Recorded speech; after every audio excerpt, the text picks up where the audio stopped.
એ આ વાલજી ભેરું એમનું શૂટિંગ લે છે ચાલુ છે પહેલા એમના ફોટા લેવા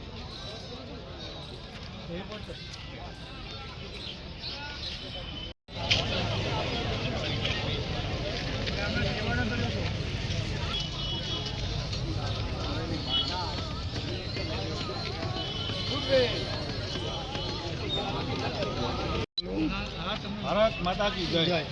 આ તબક્કે વાસણા, કુણપુર અને સીતાપુર આમ 3 ઇલેક્શન નવા ગામ, 4 ઇલેક્શન માંડલ તાલુકાના હતા, જેમાં અત્યારે વાસણનું રિઝલ્ટ આવ્યું છે। તો પ્રથમ ઉમેદવાર કંચનબેન હતા, એમને 274 વોટ મળ્યા છે। દીપિકાબેનને 536 વોટ મળ્યા છે, જ્યારે કેન્સલ અને નોટોમાં થઈને 29 વોટ થયા છે। અત્યારે દીપિકાબેન પટેલનો વિજય થયો છે વાસણા ગામે। આ તબક્કે દરેક મતદાર ભાઈઓનો, દરેક તાલુકામાં જે પણ ઇલેક્શન હતા એમાં જે મતદાર ભાઈઓ તો બધાનો ખૂબ ખૂબ આભાર માનું છું। અને વાસણા ગામ સરપંચની ઇલેક્શનમાં દીપિકાબેનનો વિજય થયો છે, એ બદલ દરેક વોટર્સનો ખૂબ ખૂબ આભાર। જય ભારત।